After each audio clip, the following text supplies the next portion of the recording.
Witch hunts. When you say the word, a number of situations come to mind. The Salem Witch Trials in Massachusetts in the 1600s might be one, or maybe the word makes you think of Matthew Hopkins, who called himself the chief witch hunter during the English Civil War. At a push, you may have heard of the Pendle Witches, who were tried in Lancashire during the reign of James I. Their trial was a big part of what led to Salem. These witch trials are amongst the best known, most well-documented examples of the persecutions of witches, but those are only the very top of the ocean. During the so-called witch-craze, which happened in Europe and North America from the 1400s to the 1800s and even later, thousands of men, women and children died. There was religious fear, sexual and social hysteria, jealousy, suspicion, or these cases were just a cynical way to make money. A lot of them are missing from the report, but a lot more live on. They aren't as well known as the more popular one, but they are just as shocking or sad. These less well-known witch cases help show how the witch craze spread in the early modern world. Alice Keiteler. Before the 1300s, witchcraft, also known as maleficium, was a small, non-religious crime. The traditional Catholic Church didn't recognize it because they were happy with their place and didn't believe in the power of superstitions. This changed when the Church had a change of heart in the 1400s. There were more and more different ways of understanding Christianity, which questioned the power of the organized Church. Out of the blue, anything not in line with what the Church taught became an error. That included being a witch. Alice Keiteler was tried for witchcraft as a heretic outside of Germany in 1324 in Kilkenny, in the south of Ireland. She was also the first woman to be accused of getting witchcraft by having sex with a devil. But Alice wasn't a poor, sad outsider like many witches did in the past. She was related to rich and powerful Flemish merchants who moved to Kilkenny and made it their home. The trouble was that Alice got even richer through 4 marriages that were all very good for her. When Alice married William Outlaw, a local banker, the first time, they had a son named William Outlaw Jr., and Alice was very wealthy after his death. William Jr. went on to work with Alice in business and become mayor of Kilkenny. Alice got married 3 more times during this time. After her second and third husbands died, Alice inherited more money and a bunch of angry stepchildren who thought their stepmother had stolen their inheritances. By 1324, things were really bad when Alice lost her last husband, Sir John Le Poer. These kids, along with Alice's other stepchildren, teamed up with Sir John's kids and went to Bishop Richard de Ledrede. They said Alice used maleficium to kill their dads. At Avignon, de Ledrede was a member of the royal court and his patron. Pope John XXII really did fear witchcraft, but maleficium was no longer just a crime of the flesh, it was also a sin. This kind of charge was good for the church. Alice was charged with blasphemy by de Ledrede. Alice pulled strings to slow things down. From then on, no one heard from her again. She ran away to either Flanders or England. Her trial went on without her, though. Several of her slaves were caught by the Inquisition and abused. They admitted that they had used satanic magic at the request of their mistress. One of the demons, Artisan, told the court that Alice had been with demons and that he had taught her how to fly. Instead of being sent to prison, most of those who were charged and found guilty were freed on condition that they did penance and paid the church. Petronilla de Midia, Alice's maid, was sent to jail, though. On November 3rd, 1324, she was burned because she was a witch. Most victims of early witchcraft trials were not necessarily women. Valais Witch Trials. The southwest Swiss canton of Valais is now better known for its wine, tourists, and the Matterhorn, which is a famous landmark in the area. During the years 1428 to 1436, however, the area became famous as the site of the first organized witch hunt into Europe. The trials took place over 8 years and happened 50 years before other big European witch trials. At least 367 people died during the trials. A lot of political and religious unrest was going on at the time of the trials. In Valais, in the early 1400s, the Waldensian cult was spreading, so the Inquisition set up a base at Lausanne on Lake Geneva to help with law enforcement. In addition, Valais had just come out of a major revolt. Between 1415 and 1420, people in the area rose up against the powerful Reran family. Tensions were still high after the event, and the government knew they needed to show themselves again, especially with people living in rural areas. Both issues were solved by the witch trials in Valais. A charge of witchcraft in Valais was valid as long as there was public talk or slander of 3 or 4 neighbours. In August 1428, people from 7 different Valais districts came to the authorities in the municipality of Loc with charges of murder, heresy, sorcery, and making deals with the devil. Most of the people who were accused were guys from poor families, but some were educated, and 1/3 were women. The first hearing started on August 7th, 1428. When the accused was being tortured, they started to tell stories that mixed evil magic with forbidden practice. At night, the witches got together in caves, where the devil taught them as if he were a teacher. In exchange for not going to mass or confession, which were practices similar to the Waldensian heresy, the congregation's unholy boss gave them special powers. There were people who said they had a magic cream that let them fly on chairs. Others said they had the power to change into dogs. Most of them, though, said the devil gave them the power to curse and kill their neighbours. Everything in the Valais area was affected by the hate crimes. 100 to 200 people were put to death in 15 years. Some had their heads cut off, but most of them burned to death. There was a twist to this very sad death. They were tied to a ladder and had a bag of gunpowder around their necks. The ladder was then thrown into the fire, which made the powder go off. If luck was on their side, death came quickly. The rise of Protestantism caused such witch trials to spread and increase. The Wiesensteig witch trials. In Europe in the 1600s, the Protestant Reformation caused a lot of religious unrest as Catholics and people who were against the reforms fought for control of the people's hearts and thoughts. This rivalry happened a lot when politics and society were unsure. The witch craze that had been slowly picking up speed across Europe all of a sudden went off. Germany was the site of some of the largest and worst witch trials starting in the middle of the 16th century onward. The first one was in Wiesensteig in 1562 and 1563. Wiesensteig was a pretty normal town in southern Germany. The town was built around a Benedictine abbey in the 9th century, and it stayed Catholic until 1555. Then Count Ulrich XVII of Helfenstein, who was in charge of the town, brought in Lutheran Protestantism. So, people in Wiesensteig were split into 2 groups, those who followed the new religion and those who stuck to the old Catholic ways. In the meantime, the town had some bad luck, which reached its peak on August 3rd, 1562. A huge hailstorm hit Wiesensteig and did a lot of harm. Count Ulrich finally gave up after this storm. He said that he thought Wiesensteig had been harmed by witches. Ulrich did something right away. A lot of women were caught by him, and Wiesensteig's Lutheran leader, Leonhard Kuhlmann, agreed with him. The women were beaten until they admitted to being part of a bad group called a coven. They also blamed people from Esslingen, which is close by.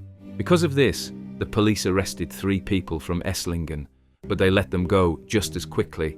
Outraged by this lack of care, Count Ulrich stepped up the searches in Wiesensteig to make up for it. Wiesensteig's Lutheran leaders arrested and killed 40 more women right away. In December 1562, Ulrich gave the order to kill 20 more people. Because of how unusual what happened at Wiesensteig was, a short book was written with the title, The True and Horrifying Deeds and Activities of 63 Witches Who Have Been Executed by Fire in Wiesensteig. Johann Weyer's Of the Tricks of Demon, on the other hand, was the answer to this book. Weyer used the Wiesensteig cases to show that the way witches were treated was wrong.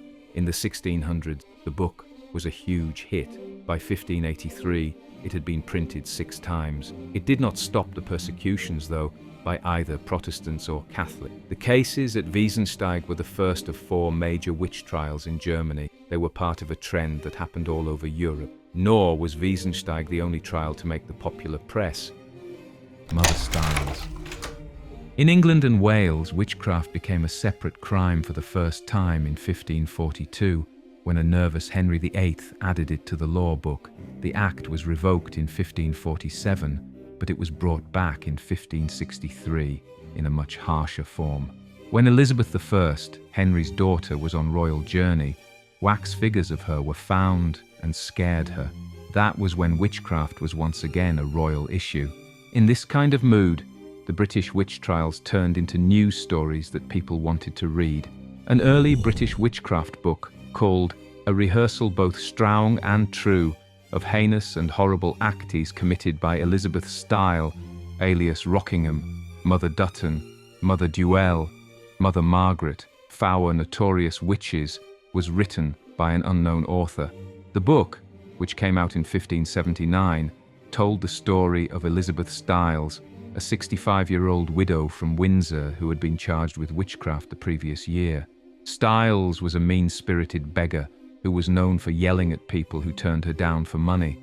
The fact that she kept a rat as a pet added to her strange image. One day, the owner of a nearby inn said no to Styles's requests for food. Soon after that, he got sick. The landlord tried to break the spell because he thought the old woman had cursed him. He then went up to Styles and scratched her until she bled. If she was the witch who was cursed, this would definitely break the spell. The host got better after the blood flowed. Mother Styles was caught and put in jail.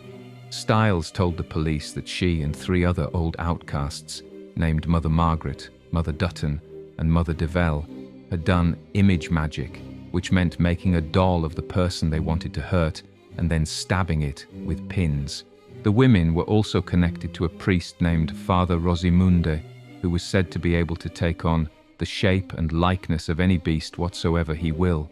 After being tried, Styles and her helpers were found guilty and hanged on February 26, 1579. The mysterious figure of Father Rosimunda helped connect the women's witchcraft with the equally questionable popish superstitions of Catholicism. However, religion was not the only reason they were being put on trial, because women were being linked to witches more and more, especially women who didn't have a set place in society. People who were old, disabled, or on the outside were at risk, especially those who only had pets to keep them company. There is a book that tells the story of Mother Styles that helped make the witch into the figure we see today.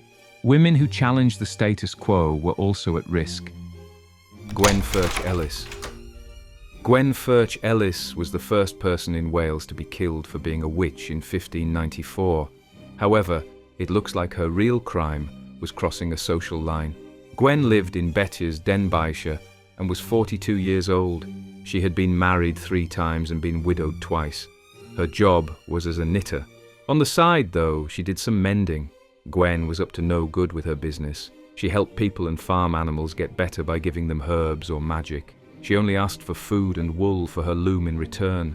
Before 1594, no one said anything bad about what Gwen did. But in 1594, wealthy Thomas Mostyn said that Gwen had put a curse on his house, Glodaith. Jane Conway of Marl Hall in Conwy was linked to Gwen. Mostyn did not get along with Jane. To get back at Conway, he said that Gwen had stayed in his house one night while he was away and put the curse there as a way of getting even. Gwen said she didn't leave any charms at Glodaith, but she did say she healed people and used charms. She even read some to her interrogators to show them that they were safe. Someone started by saying, "In the name of God the Father, the Son, and the Holy Spirit of God." Then it said, "And the 3 Marys and the 3 holy altars, the blessed Son of Grace, and by the stones and the herbs, which the Son of Grace bestowed with their virtue, so that they might defend thee, the sinner who suffered, as Christ did." It was no surprise that this obvious mix of Catholicism and older views didn't help Gwen much. She was brought to court in October 1594. Strangely, the song that started the affair never showed up as proof against her, but some neighbours did, suddenly speaking out against Gwen's mean behaviour when they hadn't before. One said that Gwen had killed her son by making him crazy. Even though the original charge was dropped, this was enough to prove Gwen guilty and hang her. On the other hand, it looks like Gwen's real crime wasn't witchcraft, but having illegal information. Mostyn seems to have been seeing Jane Conway without her permission, and Gwen knew about it. The charm is no longer there, which suggests that Mostyn faked it so that Gwen would never find out his secret. By the 17th century, the witch craze had spread further north to Scandinavia. Pendle Witch Trials. Christians thought that the north was dangerous People thought it was the home of the Prince of Darkness because it was dark, cold and scary.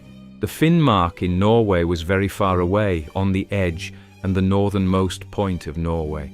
It was also the home of the native Sami people, whose continued use of old traditions scared the Christian leaders. This set the stage for the first of 70 years of witch trials in the Vardø-Kyborg area of the Finnmark in 1621. A huge storm blew up around the Varanger Fjord on December 24, 1617, right before the trial. It felt like the wind was ripped out of a bag when it came. That Christmas Eve, most of the men who lived in the nearby fishing towns of Kyborg and Vardø were out fishing. 23 boats were out on the fjord when the storm stopped. Only 5 came back. 40 men drowned, killing a lot of people because Vardø and Kyborg only had about 150 people living between them. In 1620, rules against sorcery that were passed in Denmark and Norway in 1617 finally made it to the Finnmark. Germans and Scots who worked for the local government had already heard about the witch trials happening in other parts of Europe.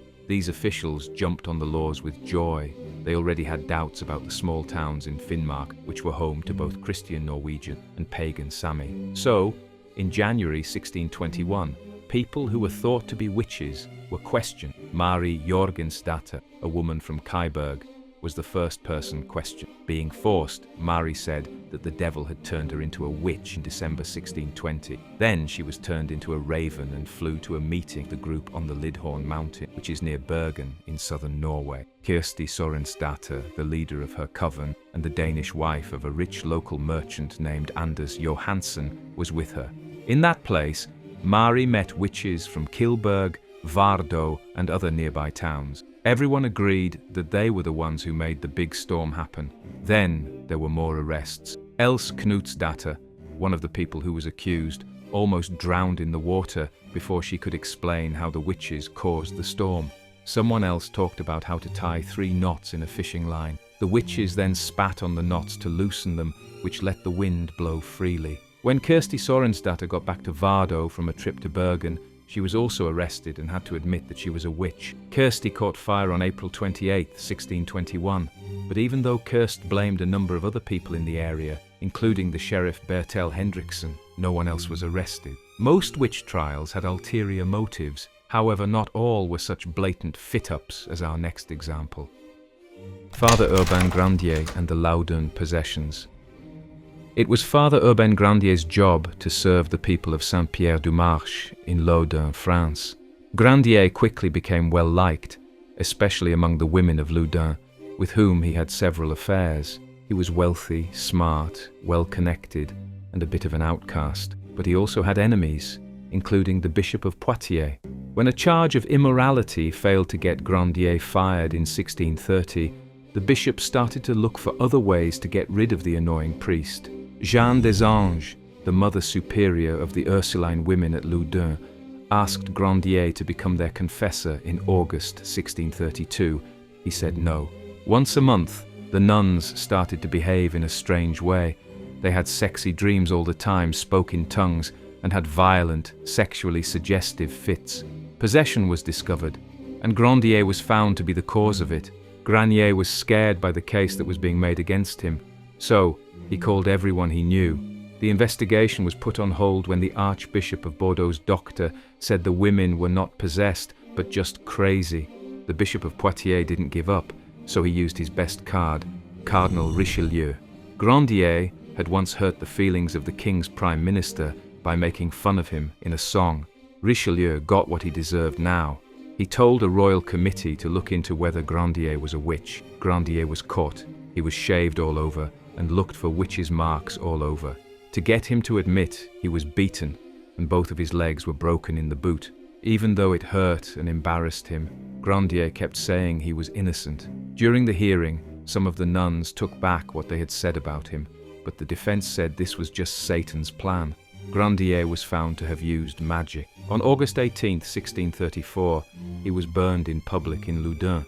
After the trial, it was discovered that the evil pact used as proof was written by Jeanne des Anges. The nuns had also been taught how to act like they were possessed. Some people also said that the things were faked on the Bishop of Poitiers' orders, As it turns out, Grandier was set up on purpose.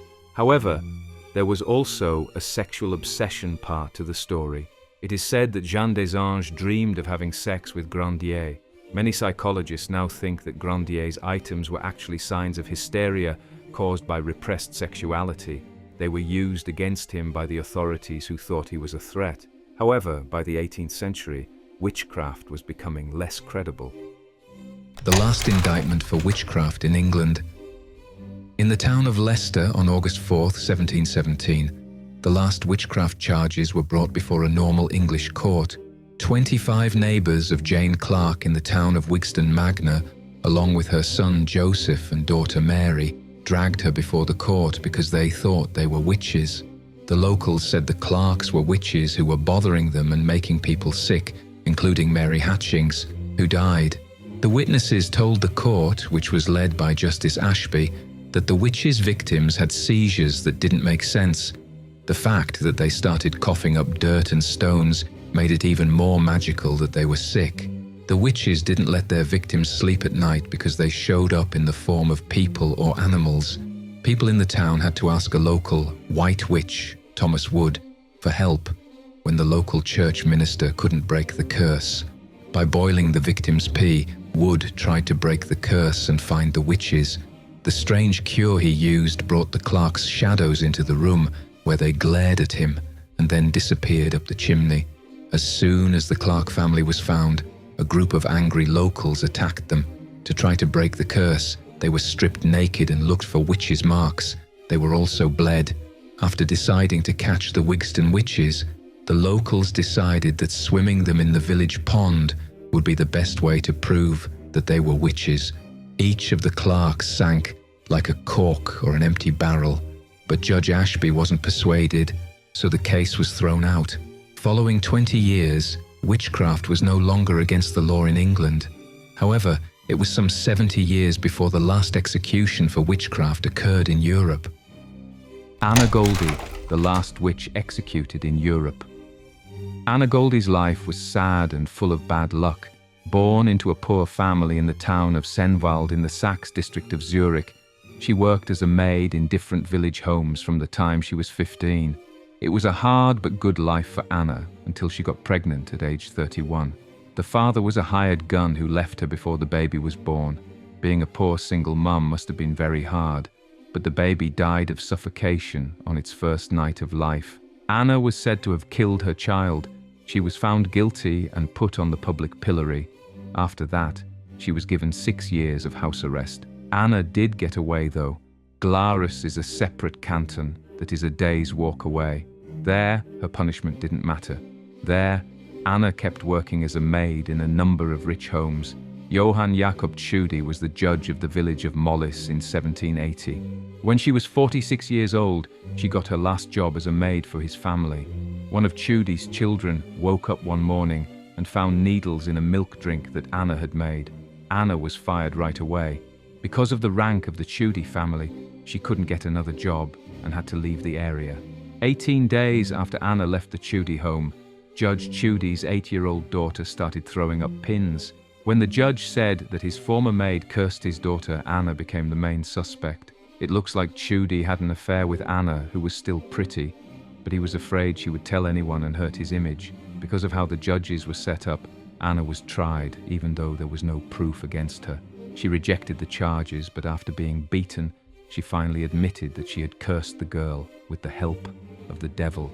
So, Anna Goldie was cut off her head with a sword in Glarus on June 13, 1782. She was the last known witch to be put to death in Europe. However, even as late as the 19th century, witches were still being pursued. The Hedingham witchcraft case. Some of the last signs of the witch hunts that killed so many people in Europe by the 1800s were almost gone, or did they? According to an article in the Bury and Norwich Post on March 15, 1864, people in the English village of Hedingham still believed in witches and curses. It was a theory that would kill one specific resident, but no one else. He lived in a small mud hut near Hedingham and was about 80 years old and dumb and deaf. No one knew Dummy's real name or where he was from, but some thought he might be French. He was a strange but harmless person who talked with strange body language and wore more layers of clothes as it got warmer. Dummy read fortunes for a living as he went around the neighborhood with 3 or 4 small dogs. Some people laughed at his quirks. Other than that, most people were nice to him. Dummy often stayed at a nearby inn that was run by a Mr. Smith. On one evening, Dummy chose to stay the night and told Emma Smith, the landlord's wife, that he was ready to do so. Emma said no. Dummy used his stick to show that he didn't like it and then left. But not long after that, Emma got sick. She started to think that Dummy had cursed her. Smith thought he was the only one who could heal her, just like many others have done over the years. But Dummy either couldn't or wouldn't help, no matter how many times she asked. Emma tried one last time on August 3rd, 1863, to get Dummy to break what she thought was his curse. The couple got a lot of attention from people in the area, who pushed Dummy around and knocked him to the ground. Then Emma Smith hit and kicked the old man, and then pulled him toward the nearby brook. As she went, she was heard to cry out, "You old devil, you served me out. Now I will serve you out." When they got to the pond, Smith and Samuel Stammers, a local carpenter, tried to swim Dummy. Stammers was only pulled out when someone told them that Dummy would die in a minute if they didn't. Dummy passed away on September 4th, 1863, after being soaked, tired, and frightened. The witch hunters were punished this time, though. Smith and Stammers were given 6 months of hard work for their part in Dummy's death.